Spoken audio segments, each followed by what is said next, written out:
जय हिंद दोस्तों, स्वागत है आप सभी का भूगोल की इस श्रृंखला में, जहां पर दोस्तों आज चौथा पार्ट आपके सामने है। आपको बता दें, इसके पहले हमने पार्ट 1 में भारत की स्थिति का अध्ययन किया, पार्ट 2 में भारत के राज्यों और उनके पड़ोसी या सीमावर्ती राज्यों का अध्ययन किया, और पार्ट 3 के अंतर्गत दोस्तों हमने भारत की सीमाओं अर्थात स्थलीय और जलीय सीमाओं का अध्ययन किया। आज इस वीडियो लेक्चर के माध्यम से दोस्तों हम चर्चा करने जा रहे हैं भारत की कर्क रेखा और मानक समय रेखा के बारे में। बात जब की जाए दोस्तों कर्क रेखा और मानक समय रेखा के बारे में, तो सबसे ज़्यादा अहम पहलू होता है कि आखिर हम यह समझें कि कर्क रेखा है क्या, मानक समय रेखा है क्या, इनकी आवश्यकता क्यों पड़ी। तो जब हम बात करते हैं कर्क रेखा की या मानक समय रेखा की, तो आपको यहाँ पर बता दें कि कर्क रेखा जो है वह हमारी कौन है। इसकी चर्चा हालांकि हमने अपने पहले लेक्चर में भी की हुई है, ठीक है, पर यहाँ पर भी हम देख लेते हैं कि भाई कर्क रेखा जो है वो वास्तव में कर्क का मतलब है कौन। तो कर्क का मतलब है अक्षांश, ठीक है, अक्षांश ही तो कर्क है हमारी। और मानक समय रेखा की जब हम बात करते हैं दोस्तों, IST जो हमारी है वो हमारी होगी कौन सी, देशांतर। यानी कहीं ना कहीं हमने एक पॉइंट ये पाया कि हमें इसे समझने के पहले ये जानना जरूरी है कि अक्षांश और देशांतर है क्या, ठीक है। अक्षांश देशांतर बहुत ज़्यादा अहम पहलू है यहाँ पर। अब देखिए, बात को आप समझने का प्रयास कीजिएगा। अक्षांश देशांतर की जब हम चर्चा करें तो अक्षांश देशांतर विश्व भूगोल का मुद्दा है, ना कि भारत के भूगोल का, और हम अध्ययन कर रहे हैं भारत के भूगोल का। तो भारत के भूगोल में तो हमें बस ये आवश्यक है कि हम ये समझें कि कर्क रेखा हमारी किन किन राज्यों से होकर गुजरती है, कर्क रेखा से जुड़े हुए अन्य महत्वपूर्ण तथ्यों का अध्ययन करें। पर हम यहाँ पर एक छोटी सी समझ विकसित करते हैं कर्क रेखा को लेकर के, या अक्षांश को लेकर के, या देशांतर को लेकर के। तो यहाँ इसकी जो चर्चा है वो सिर्फ उतनी ही होगी कि हम समझ जाएं चीज़ों को। इसके विषय में विस्तृत चर्चा हम करेंगे विश्व भूगोल की अपनी सीरीज़ के अंतर्गत। तो बात जब की जाए दोस्तों यहाँ पर अक्षांश की और देशांतर की, तो जैसा कि आप सभी जानते हैं अक्षांश के विषय में आपको नॉलेज है कि अक्षांश है क्या। तो अक्षांश है आपकी कैसी रेखाएं, जैसे आपने जब भी ऐसे लेटी हुई रेखाएं देखी इस पूरे धरातल पर, तो वो आपकी अक्षांश हो गई। और जैसे हमने बात करी है खड़ी रेखाओं की, तो वो कौन सी हो गई, देशांतर हो गई। हमने इसकी चर्चा भी की हुई थी कि भाई लैटिट्यूड और लॉन्गिट्यूड, लैटिट्यूड में हमें लेटे हुए अच्छा लगता है, तो अक्षांश रेखाएं हमारी कौन सी रेखाएं हो गई, लैटिट्यूड, ठीक है। ये आपकी कौन सी है, अक्षांश है या लैटिट्यूड है। अच्छा, अब हम दूसरे पॉइंट पर आते हैं। पॉइंट हमारा ये है कि आखिर हमें आवश्यकता पड़ क्यों रही है ना अक्षांश देशांतर की, सबसे ज़्यादा जो महत्वपूर्ण है, ठीक है। तो देखिए, किसी भी जगह के स्थिति के निर्धारण हेतु, किसी भी जगह के स्थिति के निर्धारण हेतु, ठीक है, स्थिति निर्धारण हम कह सकते हैं, बहुत महत्वपूर्ण यहाँ पर पहलू होने जा रहा है। स्थिति निर्धारण हम दो प्रकार से कर सकते हैं मुख्य तौर पर। एक आधार हो सकता है भौगोलिक, एक आधार दोस्तों हो सकता है भौगोलिक आधार, ठीक है, भौगोलिक भी हो सकता है। इसके अलावा मैं आपसे बता दूं एक आपका राजनीतिक आधार भी हो सकता है, इसमें कोई दो राय नहीं है, इसमें कोई दो राय नहीं है, राजनीतिक आधार भी हो सकता है। और इसके अलावा एक और हमारा आधार है दोस्तों खगोलकीय आधार, ठीक है, खगोलकीय आधार भी यहाँ पर आप पाएंगे कि एक अहम भूमिका अदा करता है। अब देखिए, भौगोलिक आधार की मैं बात करूं तो जैसे आपको किसी जगह की स्थिति का निर्धारण करना है, तो आप क्या करेंगे भाई, भूगोल के आधार पर यदि आप बताएंगे तो आप बता सकते हैं कि भाई फला जो है, फला नदी नाले झरने या किसी पर्वत के किनारे ये गांव है। मतलब बात जब की जाए इंडिया की, बोले इंडिया कहाँ पर है, जैसे हम कहते हैं, इसे अच्छे से समझिएगा ना, हम कहते हैं कि भाई चाइना कहाँ है या तिब्बत कहाँ है, तो हमने कहा या नेपाल कहाँ है, हमने कहा कि भाई उत्तर की ओर आप जाएंगे तो उत्तर की ओर में आपको एक विशाल हिमालय पर्वत मिलेगा, और उस हिमालय पर्वत से जैसे ही आप चढ़ करके और आगे बढ़े उतरे उसमें, आपको वहाँ पर चीन मिल जाएगा। हमने कहा कि आप उत्तर पूर्व की पश्चिम की ओर जाइए, आप पश्चिमोत्तर भारत की ओर जाइए आप, और आपको एक विशाल नदी मिलेगी, सिंधु नदी, और जैसे ही आपने उस नदी को पार किया आपको पाकिस्तान मिल जाएगा। मतलब हम कहीं ना कहीं एक भूगोल के आधार पर स्थिति का निर्धारण कर पा रहे हैं, किसी भी जगह की स्थिति का निर्धारण हम भूगोल के आधार पर कर सकते हैं। ठीक ऐसे ही हमारा राजनीतिक आधार भी हो सकता है दोस्तों। राजनीतिक इन द सेंस आप देख सकते हैं मानचित्र में लिखा हुआ भारत राजनीतिक, मतलब कि जब आप उसको प्रशासनिक इकाइयों में बांट करके रखे हुए हैं किसी एक क्षेत्र को, तो हम कह सकते हैं, हमसे पूछा गया कि आप ये बताएं कि भारत कहाँ पर है, हम अमेरिका में रह रहे हैं, ठीक है, तो हमने बताया कि भाई पाकिस्तान है, पाकिस्तान से आप जैसी पूर्व की ओर जाएंगे आपको भारत मिल जाएगा। या हमसे पूछा गया मध्य प्रदेश कहाँ पर है, तो हमने बताया कि, या मध्य प्रदेश का भोपाल पूछा गया तो हम वहाँ का बता सकते हैं। तो हम कहीं भी जगह का एक जो एग्जैक्ट लोकेशन है, स्थिति जो है ना, तो वो एग्जैक्ट तो नहीं कह सकते, पर हाँ लगभग हम बता सकते हैं कि ये इसके उत्तर में है, पश्चिम में है, दक्षिण में है, कहीं पर भी है ना, जो भी होगा। पर अब जो महत्वपूर्ण पहलू आता है, बात जब आती है स्थिति निर्धारण के सटीकता की, ठीक है, एकदम सटीक जानकारी हमें मिल जाए, पूरा उसका जो लोकेशन है वो एकदम एग्जैक्ट मिल जाए कि है कहाँ पर ये पर्टिकुलर चीज़, ये जो स्थान है। फॉर एग्जाम्पल के लिए गूगल मैप, जब आप गूगल मैप करते हैं तो गूगल मैप में आप देखते हैं कि आपने कुछ भी इनपुट किया, ठीक है, और आउटपुट आपको तुरंत मिला। आपने कुछ भी डाला, आपने डाला भैया फला फला सेंटर कहाँ पर है, एग्जाम सेंटर, आपने डाला कि ये चीज़ कहाँ पर है, ठीक है, कोई टावर कहाँ पर है, कोई प्लाजा कहाँ पर है, वो देखना आपको, वो फटाक से वो एरिया लोकेट करके पहुँचा देगा आपको, आपकी करंट लोकेशन लेगा, वहाँ की लोकेशन लेगा, आपको रूट बताने स्टार्ट कर देगा कि आपकी डायरेक्शन पता चल जाएगी, है ना। तो कहीं ना कहीं हम कह सकते हैं कि जो ये आपका खगोलीय आधार है, यही तो है आपके सटीकता का परिणाम। देखिए, आप खगोल के अंतर्गत ही क्या अध्ययन करते हैं, अक्षांश का, और अक्षांश के अलावा देशांतर का। अब यही अक्षांश देशांतर तो आपको एग्जैक्ट लोकेशन पर ले करके जाती हैं। आप गूगल में डालेंगे मान लीजिए जबलपुर की अक्षांशीय और देशांतरी स्थिति, तो कुछ ना कुछ होगा, लैटिट्यूड लॉन्गिट्यूड, और वो बता देंगे और वो आपको पता चल जाएगा कितने से इतना। फॉर एग्जाम्पल के लिए आपको यहाँ पर बता दें, भारत की अक्षांशीय और देशांतरी स्थिति हमें याद है, हमने पहले लेक्चर में इसका अध्ययन किया हुआ है, ठीक है। अक्षांशीय स्थिति क्या है भाई, अक्षांशीय स्थिति 8 डिग्री 4 मिनट उत्तरी अक्षांश से लेकर के 37 डिग्री 6 मिनट उत्तरी अक्षांश। देशांतरी स्थिति क्या है, देशांतरी स्थिति का हमने अध्ययन किया होता है 68 डिग्री 7 मिनट, ठीक है, पूर्वी देशांतर से लेकर के 97 डिग्री 25 मिनट पूर्वी देशांतर। मतलब भारत की आप एग्जैक्ट लोकेशन बता पा रहे हैं कि भारत है कहाँ पर। भारत इन अक्षांशों और इन देशांतरों के मध्य स्थित है।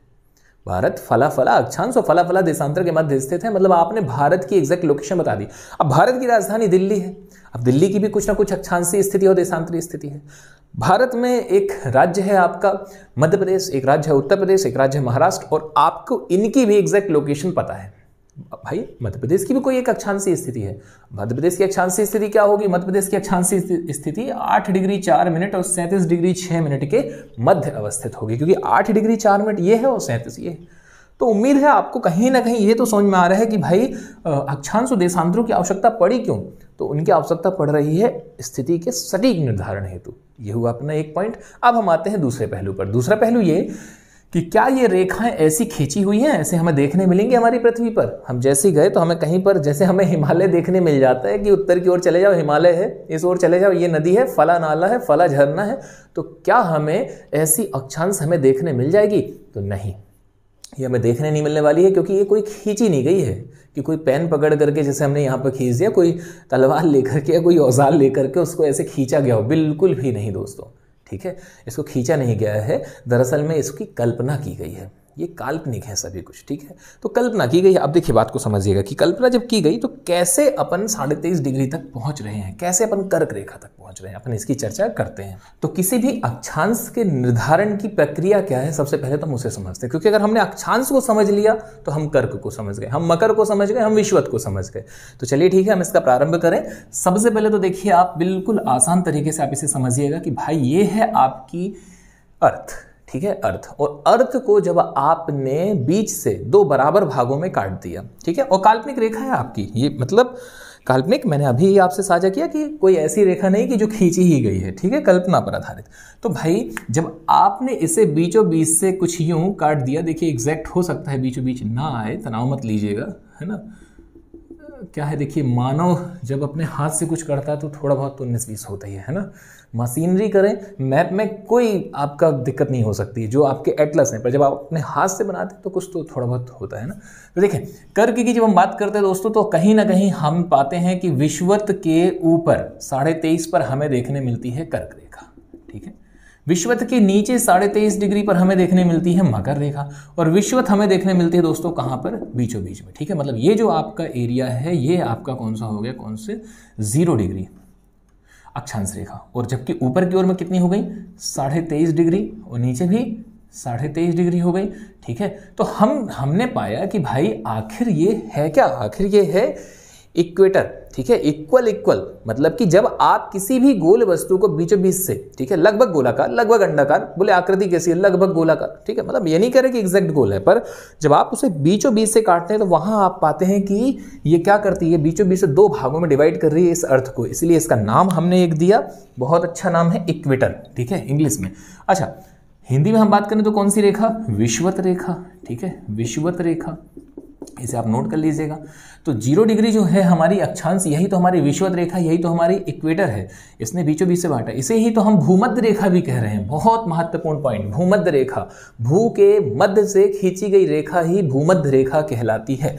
अब देखिए समझिएगा बात को। अब मैंने कहा कि भाई कोई गोल थी आपकी चीज, अब जब आपने उसे काट दिया तो वो कहीं ना कहीं कुछ ऐसा रूप धारण कर ली है।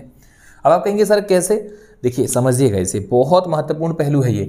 क्या होगा, आप किसी भी चीज़ को, आप कोई भी आपके पास में गोल हो, आप उसे काटिए, वो एक सरफेस बना देगा, एक ऐसा सरफेस। अब यहाँ एग्जैक्ट मैं 3D तो नहीं बना पा रहा हूँ, पर हाँ आपको मिलेगा, ठीक है। अच्छा, अब जब अगर वो एग्जैक्ट सरफेस है तो बीचों बीच का उसका एक कोई ना कोई सेंटर पॉइंट है, कोई ना कोई केंद्र बिंदु है, ठीक है। आप देख सकते हैं कुछ ऐसा आपको एक सरफेस मिल ही जाएगा, ठीक। तो ये आपका कौन सा हो गया? ये आपका केंद्र बिंदु हो गया। अब ये केंद्र बिंदु है का मतलब ये है कि आपका ये जो तल है दोस्तों, ये विषुवत तल है, ठीक है। ये कौन सा तल है? विषुवत तल है।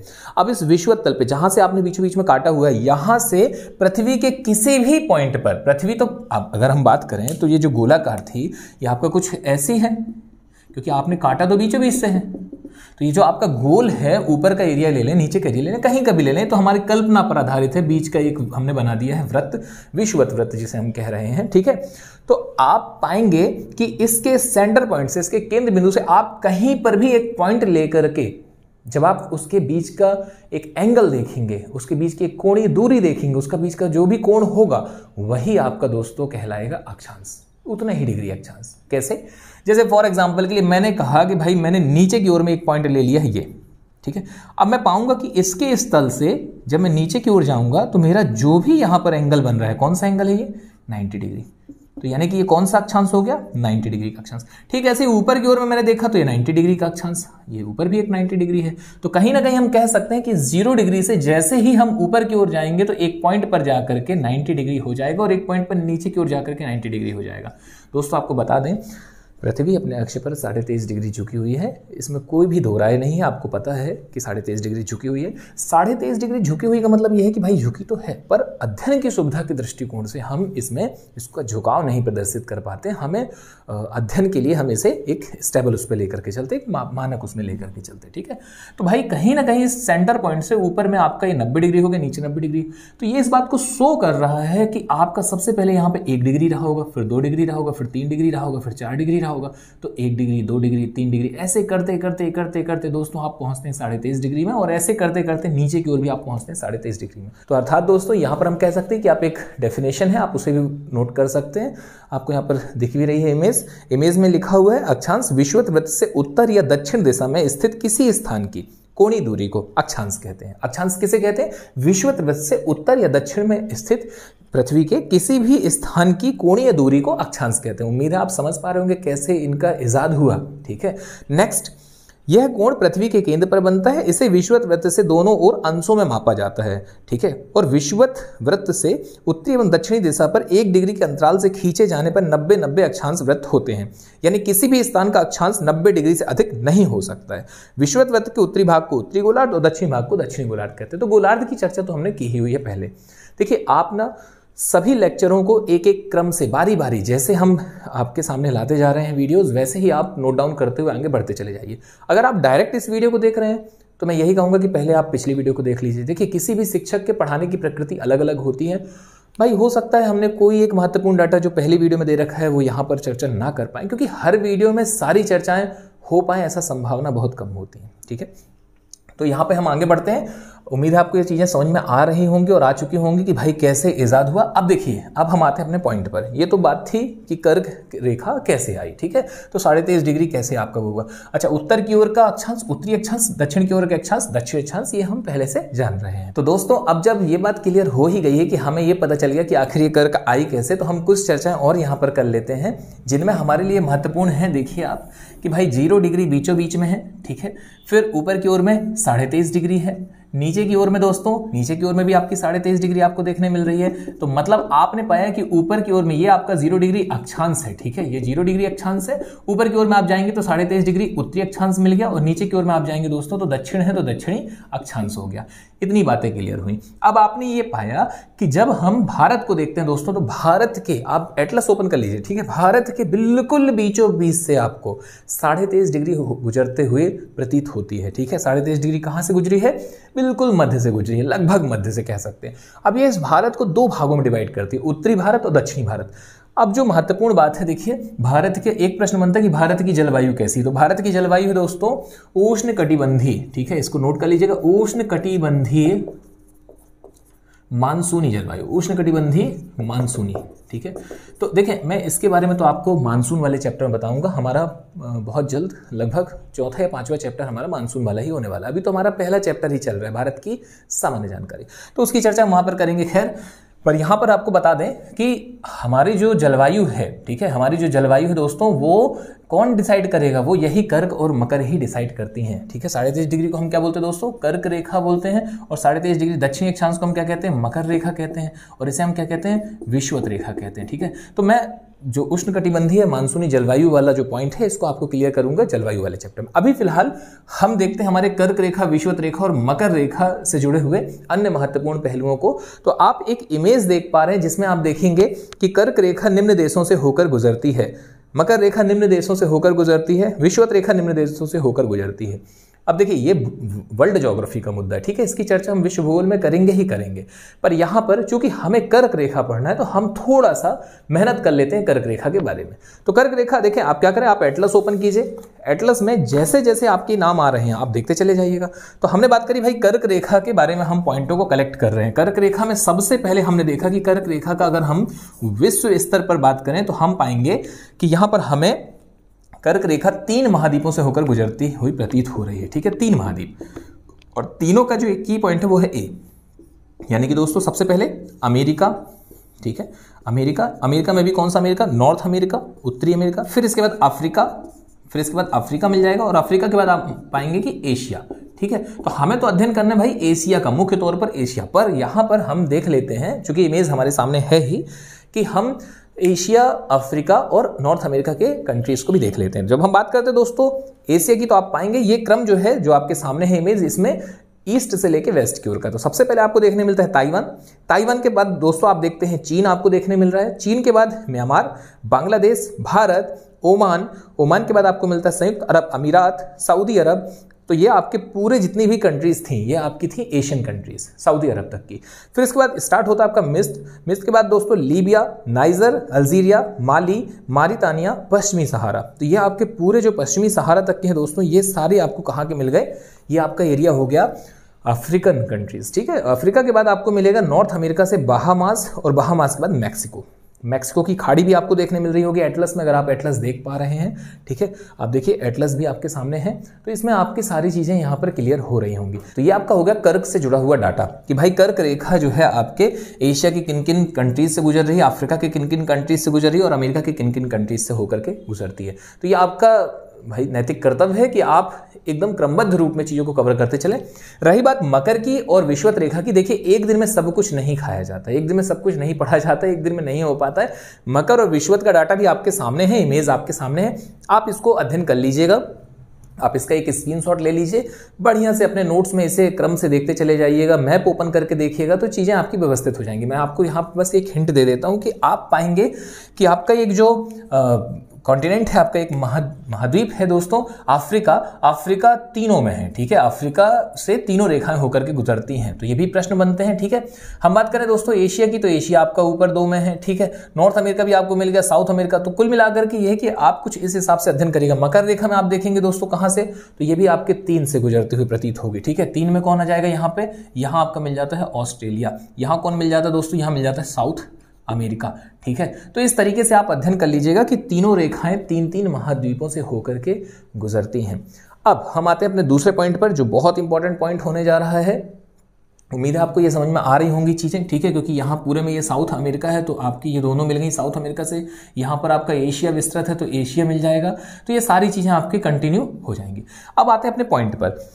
एशिया की जब हम बात करते हैं दोस्तों, तो एशिया में आपका कौन आता है? भारत। अब आपको अध्ययन करना है कर्क रेखा में। सबसे पहले हमने देख लिया विश्व स्तर पर हमें देखने मिली कर्क रेखा 3 महाद्वीपों से होकर गुजरती है। अब उन 3 महाद्वीपों में देखिए एक जो इंपॉर्टेंट पॉइंट आएगा वो ये कि हमने पूरे जल क्षेत्र को महाद्वीपों में बांटा।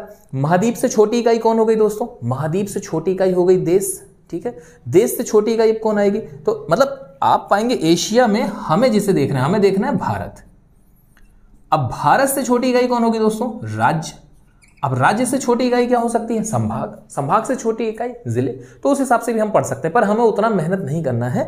अब हम आते हैं अपने पॉइंट पर। तो एशिया में भारत को हम देखने जा रहे हैं। भारत की जब हम बात करें दोस्तों, तो आप सबसे पहले तो ये देखिए कि भारत के 8 राज्यों से होकर कर्क रेखा गुजरती है। ये आपका पॉइंट नंबर 1 है, ठीक है। तो पॉइंट जो हम बनाने स्टार्ट करें, सबसे पहले हमने देखा कि विश्व में जब हमने बात करी थी दोस्तों कर्क रेखा की, तो विश्व में हमें 3 महाद्वीपों से देखने मिली, ठीक है।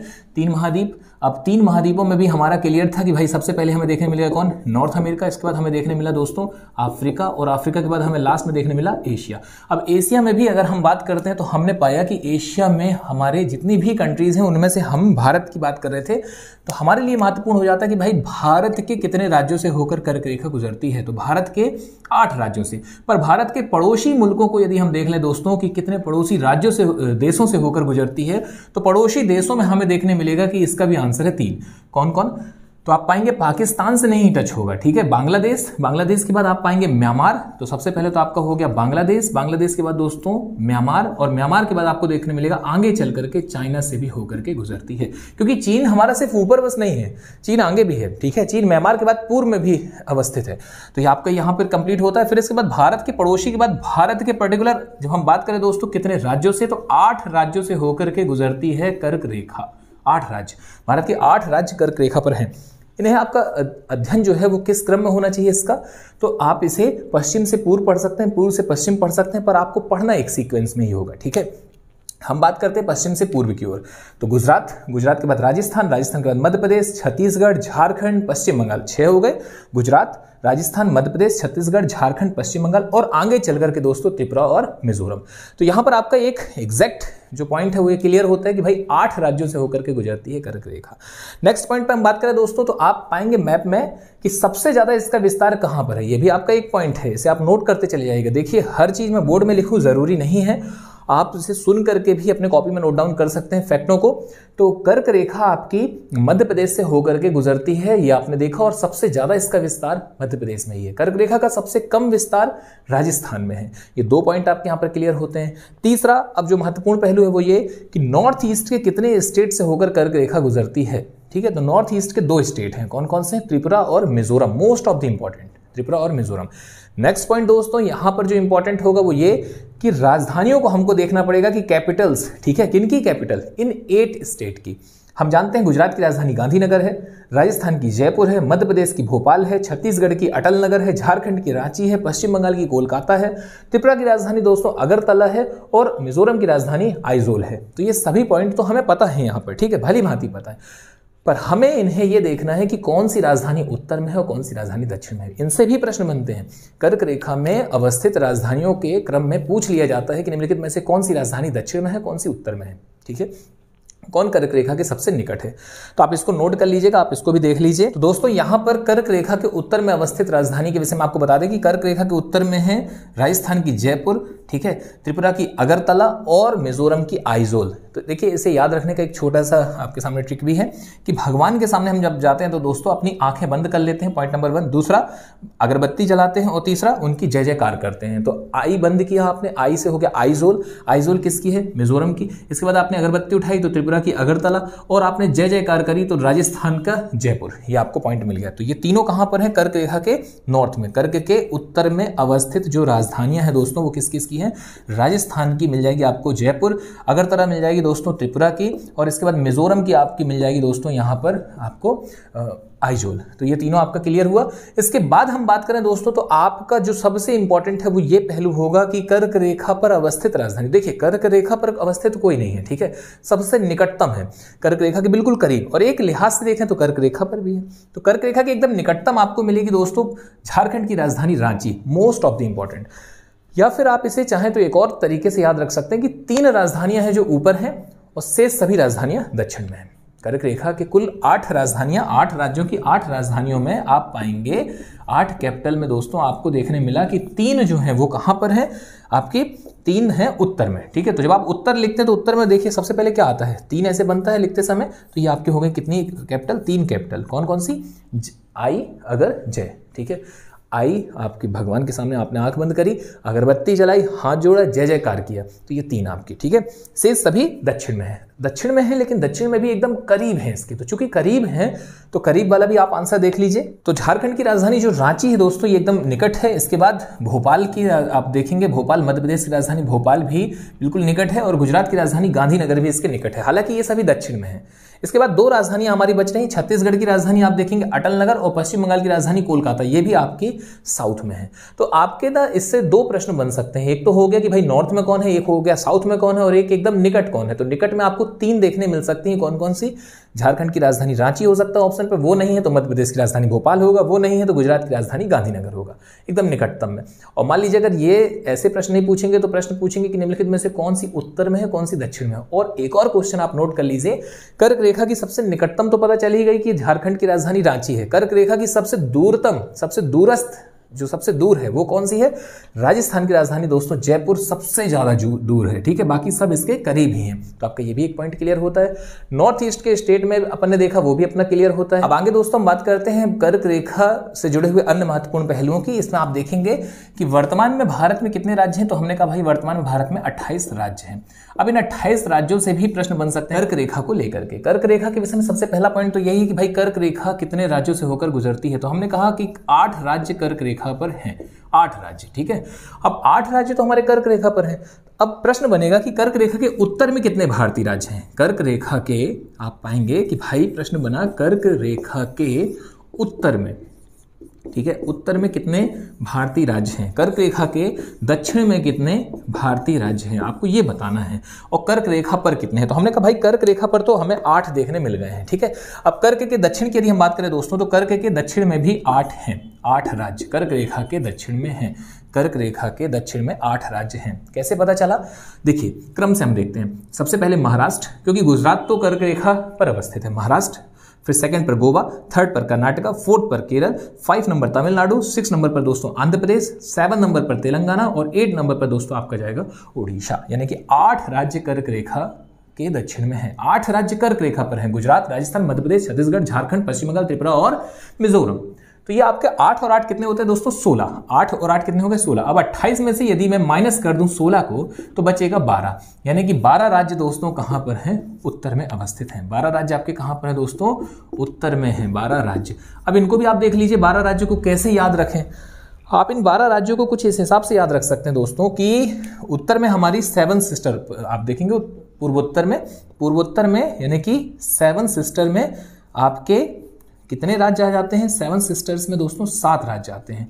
और 7 में से 2 राज्य जो हैं ये कहां पर हैं, ये कर्क रेखा पर हैं। तो 7 में से 2 माइनस करेंगे दोस्तों तो 5, तो यानी कि उत्तर पूर्वी कितने राज्य कर्क रेखा के उत्तर में हैं, तो कर्क रेखा के उत्तर में दोस्तों 7 सिस्टर के 5 राज्य कर्क रेखा के उत्तर में है। ठीक है, तो यहां पर दोस्तों हम देखते हैं कि भाई कौन कौन से राज्य हैं जो उत्तर में है। तो सबसे पहले तो हम बात करें पंजाब, ठीक है, क्योंकि राजस्थान तो कर्क रेखा पर अवस्थित है। तो पंजाब के बाद हिमाचल प्रदेश, तीसरा हरियाणा, चौथा उत्तराखंड दोस्तों, 5वां उत्तर प्रदेश, ठीक है, 6ठे नंबर पर बिहार, 7वें नंबर पर सिक्किम। तो 7 तो ये हो गए, और 5 कौन से हो गए, तो 5 हमारे हो गए नॉर्थ ईस्ट के 2 जो है वो कर्क रेखा पर, त्रिपुरा, मिजोरम, और बाकी के 5 जो हैं कौन कौन से, अरुणाचल प्रदेश, असम, मेघालय, नागालैंड, मणिपुर, ये सब दोस्तों आपके कहां पर है, कर्क रेखा के उत्तर में। तो 7 और 5 होते दोस्तों 12। तो इस तरीके से आपने ये भी याद रख लिया। नेक्स्ट पॉइंट जो यहां मोस्ट ऑफ द इंपॉर्टेंट होने वाला है वो ये कि आपके अब बात आएगी केंद्र शासित प्रदेशों की। ठीक है, हमने कहा 28 तो हमारे राज्य हैं, केंद्र शासित प्रदेश कितने हैं, तो हमने कहा भाई 8 केंद्र शासित प्रदेश हैं। 8 हमारे पास में कौन है दोस्तों, यूटीज हैं। ठीक है, केंद्र शासित प्रदेश।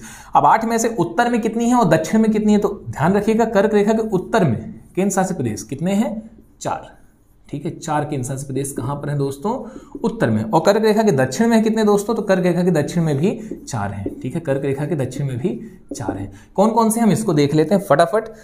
कर्क रेखा के मैं उत्तर की अगर बात करूं तो कर्क रेखा के उत्तर में आप देखेंगे सबसे पहले आपको देखने मिलता है लद्दाख, फिर आपको देखने मिलता है JNK। तो सबसे पहले आपका कौन सा हो गया दोस्तों, यहां पर लद्दाख, फिर JNK देखने मिल गया। उसके बाद जैसे ही आप नीचे आते हैं आपको देखने मिलता है चंडीगढ़, ठीक है, और जैसे आप और नीचे आते हैं आपको देखने मिलता है डी दिल्ली, ठीक है। तो आपके 4 जो है ये कहां पर है, कर्क रेखा के उत्तर में। कौन कौन से? लद्दाख, जे-एंड-के। देखिए इनका sequence most of the important भाई, सीक्वेंस सीधे प्रश्न के रूप में आपको देखने मिलता है एग्जाम में, ठीक है। सीधे बोला जा सकता है कि आप इसको एक सीक्वेंस में जमाइए, नॉर्थ से साउथ के सीक्वेंस में, या साउथ से नॉर्थ, उत्तर से दक्षिण या दक्षिण से उत्तर। तो आपको याद रखना है कि उत्तर से दक्षिण की ओर जाने में सबसे पहले हमें देखने मिलेगा लद्दाख, फिर जे-एंड-के, जम्मू कश्मीर, उसके बाद आपका चंडीगढ़ और दिल्ली, ठीक है। तो ये आपके 4 कंप्लीट होते हैं। इसके बाद जैसे ही हम जाते हैं दक्षिण में हम पाएंगे कि सबसे पहले हमें देखने मिलेगा दादर नागर हवेली और दमन दीव, ठीक है। दादर नागर हवेली, दमन दीव नंबर 1। नंबर 2 पर दोस्तों आपका हो जाएगा नीचे उतरने के क्रम में पुडुचेरी, ठीक है, या पांडिचेरी। नंबर 3 पर दोस्तों लक्षद्वीप, और नंबर 4 पर आपको देखने मिल जाएगा अंडमान निकोबार द्वीप समूह, अंडमान निकोबार द्वीप समूह। तो उम्मीद आपके ये क्लियर हो रहे होंगे कॉन्सेप्ट, कर्क रेखा के उत्तर में अवस्थित केंद्र शासित प्रदेश और कर्क रेखा के दक्षिण में अवस्थित केंद्र शासित प्रदेश। तो यहाँ पर दोस्तों हमने कर्क रेखा से जुड़े हुए सभी महत्वपूर्ण तथ्यों का अध्ययन किया। अब आपको बता दें कि और क्या इसमें महत्वपूर्ण हो सकता है। आप किसी भी राज्य की तैयारी कर रहे हैं, आप किसी भी राज्य की प्रतियोगी परीक्षा की तैयारी कर रहे हैं, तो आपके लिए भारत के लिहाज से तो इतना पर्याप्त है। अब बात आती है कि पर्टिकुलर उस राज्य के विषय में, तो दोस्तों वहां पर आपके प्रश्न ऐसे बन सकते हैं कि यदि आप कर्क रेखा पर अवस्थित, ठीक है, जितने भी कर्क रेखा जहां से जा रही है, वहां से गुजर रही है, अगर उन स्टेट की प्रिपरेशन कर रहे हैं तो आपके लिए मोस्ट ऑफ द इंपॉर्टेंट है कि वहां आप कैसे अध्ययन कर सकते हैं। जैसे हमने कहा भाई मध्य प्रदेश, ठीक है, क्योंकि मध्य प्रदेश की यदि हम बात करते हैं तो मध्य प्रदेश के कितने संभागों से होकर कर्क रेखा गुजरती है, संभाग, मोस्ट ऑफ द इंपॉर्टेंट। और फिर संभाग के अलावा एक और पॉइंट हो जाता है जिले, कितने जिले। तो आपको बता दें कि मध्य प्रदेश के 5 संभागों से होकर कर्क रेखा गुजरती है, और जिलों की संख्या है दोस्तों 14 जिलों से होकर कर्क रेखा गुजरती है। इन 5 संभागों की यदि हम बात करें तो आपके ये 5 संभाग है दोस्तों, क्रम से पश्चिम से पूर्व की ओर में। सबसे पहले आपको उज्जैन संभाग मिल जाएगा, आप मैप में भी देख पा रहे हैं। फिर आपका भोपाल है, भोपाल के बाद जबलपुर है, जबलपुर के बाद सागर है, और सागर के बाद में शहडोल है।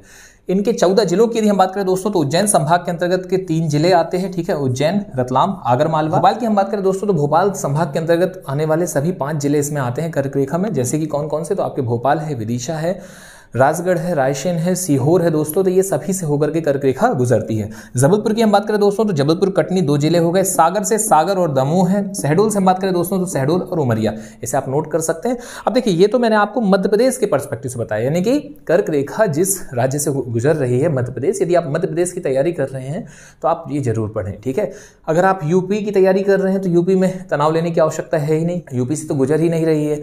आप कुछ इस हिसाब से पढ़ सकते हैं कि यदि किसी स्टेट से गुजर रही है तो ठीक है, नहीं गुजर रही है तो बात ही खत्म हो गई। पर हाँ, उस ऐसा कुछ बंधन नहीं है, पूछा जा सकता है एग्जाम में, पर इतना डेप्थ में जाकर के क्वेश्चन नहीं उठे हैं, किसी भी दूसरे एग्जाम में नहीं उठते हैं कि भाई यूपी में अब यहाँ का पूछ लिया जाए कि मध्य प्रदेश के निम्नलिखित में से कौन से जिलों से कर्क रेखा नहीं गुजर रही है। पर हाँ, दिन प्रतिदिन कंपटीशन बढ़ रहा है, थोड़ा सा अगर नॉलेज है तो ज़्यादा बेटर है, पर जरूरी नहीं है कि आप इसको पढ़ें। तो यहाँ पर हमारा कर्क रेखा दोस्तों पूर्णतः कंप्लीट होता है, मतलब हमने A to Z अध्ययन कर लिया कर्क रेखा का। कर्क रेखा से जुड़े हुए मेरे ख्याल से इतने फैक्ट और इतनी जानकारियां पर्याप्त है। अब आगे हम अध्ययन करेंगे मानक समय रेखा का। पर हम कर्क रेखा को छोड़ते छोड़ते मान लीजिए अगर कुछ 1-2 तथ्य छूट गए हों, नहीं कवर हो पाए हों, तो आप थोड़ी सी जगह अपने नोट्स में जरूर दिया कीजिए। जैसे मान लीजिए मैंने कहा कि अगर एक नोट्स है, जैसे हमने ये नोट्स बनाए हुए हैं, तो हमने यहाँ पे इतनी जगह छोड़ी हुई है कि अगर कल के दिन कुछ और अपडेट हमें सामने आते हैं, कुछ और नए तरीके से प्रश्न सामने आते हैं। देखिए प्रश्न बनने की कोई सीमा नहीं है, ठीक है। किसी भी एक विद्यार्थी के मन की जैसी कोई गहराई नहीं होती है, आपके मन की जिज्ञासाओं का अंत नहीं किया जा सकता है, ठीक है। आपके मन की जिज्ञासाएं जो हैं वो कुछ भी हो सकती हैं, आप कुछ भी क्वेश्चन क्रिएट कर सकते हैं, ठीक ऐसे ही एग्जामिनर के हाथ में है। वहाँ के प्रश्नों का हो सकता है हम अंदाज़ा नहीं लगा पा रहे हो, है ना। तो अगर ऐसा कोई सामने आता है तो आपको वो भी नोट करने के लिए जगह हो। नेक्स्ट पॉइंट पर आते हैं दोस्तों हम कि चलिए ठीक है, अब आज आपसे विदा तो लेना ही है। तो विदा लेने के पहले जो एक महत्वपूर्ण बिंदु है वो ये कि हम सभी चीज़ों को एक सरसरी तौर पर देख लें कि हमने सबसे पहले पढ़ना क्या प्रारंभ किया। तो सबसे पहले तो दोस्तों हमने देखा कि अक्षांश और देशांतर क्या है। तो जितनी आपकी लेटी रेखाएं हैं वो लैटिट्यूड यानी कि अक्षांश, जितनी खड़ी रेखाएं हैं वो देशांतर। फिर उसी अक्षांश देशांतर के हमने पॉइंट को समझा कि आखिर आवश्यकता क्यों पड़ी इनकी। आवश्यकता पड़ी स्थिति के सटीक निर्धारण हेतु। फिर उसके बाद हमने ये देखा कि भाई अक्षांश जो हुई इनका निर्माण कैसे हुआ, कैसे हमने मान लिया। तो हमने कहा कि किसी भी गोल वस्तु को जब आपने बीचों बीच से काटा तो आपके एक वृत्त का निर्माण हुआ, वहां पर एक सरफेस का निर्माण हुआ। उस सरफेस के सेंटर पॉइंट से आप कहीं पर भी कोई भी एंगल आप जब निकालेंगे, किसी भी एंगल पर आप जब वर्क करेंगे तो वो जो कोणीय दूरी है, ठीक है, वो जो 2 बिंदुओं के बीच में जब आपका एक एंगल बनाते हुए सरफेस के साथ में वही आपके अक्षांश है। मतलब अगर हमने कहा कि 90 डिग्री का एंगल है तो 90 अक्षांश, 23.5 का एंगल है तो 23.5 डिग्री अक्षांश। और हम जानते हैं कि पृथ्वी 23.5 डिग्री पर झुकी हुई है, यही कारण है कि हमने 23.5 को कर्क के रूप में एक्सेप्ट किया। आगे बढ़ते हैं दोस्तों हम कर्क के विषय में। फिर हमने ये देखा कि भाई चाहे कर्क हो, चाहे मकर हो, चाहे विश्वत हो, सभी 3-3 महाद्वीपों से होकर गुजरती हैं। इसमें हमने कहा था कि आपके विश्वत और मकर की जिम्मेदारी आपकी, आपको उसको कंप्लीट करना है। बात आई कर्क रेखा की, तो कर्क रेखा 3 महाद्वीपों से होकर गुजरती है, क्रमशः एशिया, अफ्रीका और नॉर्थ अमेरिका। फिर एशिया में हमने देखा दोस्तों कि एशिया की बहुत सारी कंट्रीज में से मुख्य तौर पर हमने बात करी कि चूंकि हम भारत का अध्ययन कर रहे हैं, भारत के भूगोल का विश्व होता तो हम सभी का अध्ययन करते, पर यहाँ भारत में हम सिर्फ भारत को देखते हैं। तो भारत से कर्क रेखा गुजर रही है और भारत के पड़ोसी मुल्कों में जब हमने बात करी दोस्तों, तो पड़ोसी मुल्क कौन कौन से हैं? पाकिस्तान, अफगानिस्तान, चीन, ठीक है, नेपाल, भूटान, बांग्लादेश, म्यांमार। तो इसमें मुख्य तौर पर आपके 3 देशों से गुजरती है कर्क रेखा, बांग्लादेश से, म्यांमार से और चाइना से। फिर हमने बात करी कर्क रेखा के भारतीय परिदृश्य की दोस्तों, तो भारत में कर्क रेखा 8 राज्यों से होकर गुजरती है। 8 राज्यों में सबसे ज्यादा विस्तार इसका है मध्य प्रदेश में, सबसे कम विस्तार है राजस्थान में। मध्य प्रदेश की हमने बात करी तो मध्य प्रदेश के 5 संभागों और 14 जिलों से होकर गुजरती है कर्क रेखा। बात की जाए कि भारत के कितने राज्य कर्क रेखा के उत्तर में है, तो 12 राज्य दोस्तों कर्क रेखा के उत्तर में है। कर्क रेखा के दक्षिण में 8 राज्य हैं, कर्क रेखा पर 8 राज्य हैं, 8, 8, 16 और 12, 28। बात की जाए केंद्र शासित प्रदेशों की, तो 4 केंद्र शासित प्रदेश दोस्तों कर्क रेखा के उत्तर में है और 4 ही केंद्र शासित प्रदेश कर्क रेखा के दक्षिण में है। तो इस तरीके से हमने कर्क रेखा से जुड़े हुए सभी प्रकार के महत्वपूर्ण पहलुओं का अध्ययन किया। नॉर्थ ईस्ट में दोस्तों हमने चर्चा की थी कि कर्क रेखा पर अवस्थित 2 राज्य हैं आपके, ठीक है, कौन कौन से हैं? त्रिपुरा और मिजोरम, और शेष जो हैं वो सभी के सभी इसके नॉर्थ में हैं। तो यहां पर आपका कर्क रेखा से जुड़े हुए जितने भी महत्वपूर्ण पहलू हो सकते हैं, जो भी महत्वपूर्ण आपके फैक्ट हो सकते हैं, वो सभी भी कवर हो रहे हैं और कॉन्सेप्ट भी आपका यहां बिल्ड हो चुका है दोस्तों कि कर्क रेखा कैसे बनी या कोई भी अक्षांश रेखा का निर्माण कैसे। अब हम नेक्स्ट पार्ट में चर्चा करेंगे मानक समय रेखा की अर्थात देशांतरों की। तो चलिए ठीक है, आज आपसे विदा लेते हैं, मुलाकात नेक्स्ट वीडियो में। धन्यवाद, जय हिंद, जय भारत।